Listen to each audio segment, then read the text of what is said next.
Bismillahirrahmanirrahim. Assalamualaikum warahmatullahi wabarakatuh. Waalaikumsalam warahmatullahi wabarakatuh. Alhamdulillahirabbil alamin. Nahmaduhu wa nasta'inuhu wa nastaghfiruh wa na'udzu billahi min shururi anfusina wa min sayyiati a'malina. May yahdihillahu fala mudilla lahu wa may yudlil fala hadiya lahu. Ashhadu an la ilaha illallah wahdahu la syarika lah wa ashhadu anna Muhammadan abduhu wa rasuluhu la nabiyya ba'da. Alhamdulillahirabbil alamin. Segala puji bagi Allah yang telah memberikan kita nikmat iman dan nikmat Islam. Selawat dan salam semoga tercurah kepada Nabi Muhammad SAW, keluarga, sahabat, dan seluruh umatnya hingga akhir zaman. Amin, amin ya rabbal alamin. Hadirin yang dirahmati Allah, pada kesempatan kali ini izinkan saya menyampaikan kultum dengan tema peran ekonomi dan keuangan syariah dalam membangun ekonomi umat dan menerapkan gaya hidup halal. Hadirin yang dirahmati Allah, Islam mengajarkan kita untuk mencari dan menggunakan harta yang halal. Allah Subhanahu wa taala berfirman dalam Al-Qur'an surah Al-Baqarah ayat 168 yang berbunyi, A'udzu billahi minasy syaithanir rajim. Bismillahirrahmanirrahim. Ya ayyuhan nasu kulu mimma fil ardi halalan thayyiban wa la tattabi'u khutuwatisy syaitan innahu lakum 'aduwwun mubin. Yang artinya, wahai manusia, makanlah dari makanan yang halal dan baik yang terdapat di bumi. Dan janganlah kamu mengikuti langkah-langkah setan. Sungguh, setan itu musuh yang nyata bagimu.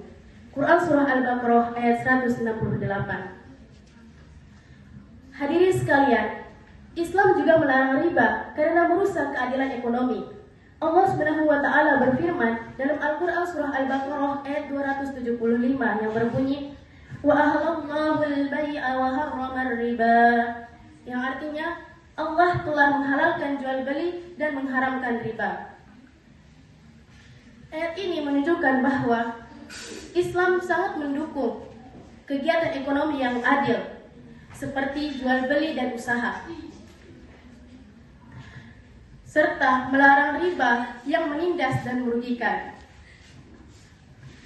Hadirin yang dirahmati Allah, Nabi Muhammad SAW juga mengingatkan pentingnya mencari yang halal.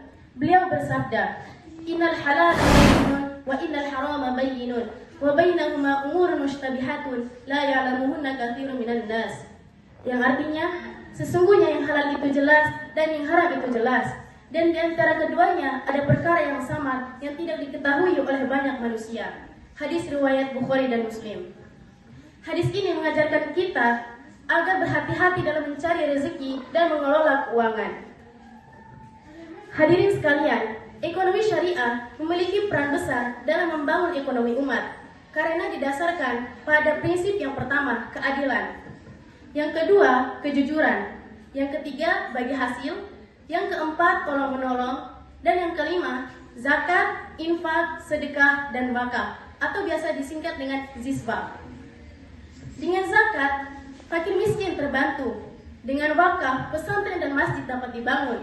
Dengan usaha halal, ekonomi umat menjadi kuat dan berkah. Allah Subhanahu wa taala juga berfirman dalam Al-Qur'an surah Al-Baqarah ayat 276 yang berbunyi, Yamhaqullahu riba wa yurbis shadaqat. Yang artinya, Allah memusnahkan riba dan menyuburkan sedekah. Ini menunjukkan bahwa harta yang halal yang digunakan di jalan Allah akan membawa keberkahan. Hadirin yang dirahmati Allah, mari kita terapkan gaya hidup halal dengan yang pertama, mencari rezeki yang halal. Yang kedua, menghindari riba. Yang ketiga, jujur dalam bekerja dan berdagang. Yang keempat, menggunakan keuangan syariah. Dan yang kelima, membayar zakat dan bersedekah. Jika umat Islam menerapkan ekonomi syariah, maka umat akan menjadi kuat, mandiri, dan diberkahi oleh Allah Subhanahu wa taala. Semoga Allah SWT memberikan kita rezeki yang halal, berkah, dan menjadikan kita bagian dari umat yang menjalankan ekonomi sesuai syariat Islam. Mungkin ini saja kultum dari saya, kurang dalamnya mohon dimaafkan. Billahi fastabiqul khairat. Wassalamualaikum warahmatullahi wabarakatuh. Waalaikumsalam warahmatullahi wabarakatuh.